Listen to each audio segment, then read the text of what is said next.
Jejak 2 kasus impor gula yang ditangani Kejaksaan Agung, jerat ex-Mendak hingga pejabat Bea Cukai Kejaksaan Agung, Kejagung, tak hanya menangani kasus dugaan korupsi impor gula di Kementerian Perdagangan, Kemendak, yang menjerat mantan Menteri Perdagangan, Mendak, Thomas Trikasih Lembong atau Tom Lembong yang terjadi pada tahun-tahun 2015 sampai tahun 2016. Kejagung juga menangani kasus dugaan korupsi importasi gula PT Sumber Mutiara Indah Perdana, SMIP, tahun 2020 sampai 2023 di Dumai, Riau. Dalam perkara ini, tim penyidik Kejaksaan Agung sebelumnya telah menetapkan 2 tersangka. Selain RD selaku Direktur PT SMIP, ada pula RR selaku Kepala Kantor Wilayah, Kanwil, Bea Cukai Riau periode 2019 sampai dengan 2021 yang berstatus sebagai tersangka. Berikut ini tribunnews.com rangkum jejak 2 kasus impor gula yang ditangani Kejagung. Direktur Penyidikan, Dirdik, Jampitsus Kejagung, Abdul Qohar menuturkan duduk perkara penetapan tersangka Tom Lembong berawal ketika pada tahun 2015, Indonesia dinyatakan surplus gula sehingga tidak perlu dilakukan impor. Namun, Qohar mengatakan Tom Lembong yang saat itu menjabat sebagai Mendak justru tetap mengizinkan adanya impor gula ke PT AP.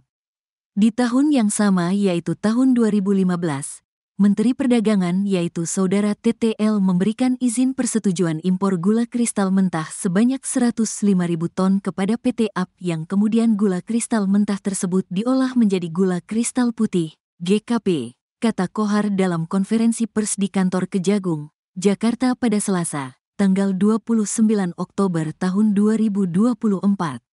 Qohar mengungkapkan izin impor gula yang diterbitkan oleh Tom Lembong justru diberikan kepada PT AP yang notabene adalah bukan perusahaan milik BUMN. Padahal, merujuk pada peraturan Mendak dan Menperin, perusahaan yang diizinkan untuk mengimpor gula adalah perusahaan milik BUMN. Tak cuma itu, Qohar juga menyebut izin impor gula dari Tom Lembong itu tidak diputuskan lewat rapat koordinasi, rakor, dengan instansi terkait dan tanpa rekomendasi dari Kementerian Perindustrian, Kemenperin. Qohar menuturkan lalu ada rapat bersama dengan kementerian di bawah Kemenko Perekonomian yang salah satunya membahas terkait kurangnya cadangan gula pada tahun 2016 sebanyak 200.000 ton. Lalu, pada November tahun 2016, Tom Lembong memerintahkan Direktur Pengembangan Bisnis PT PPI berinisial TS memerintahkan setiap manajer untuk melakukan pertemuan dengan 8 perusahaan swasta yang bergerak di bidang produksi gula.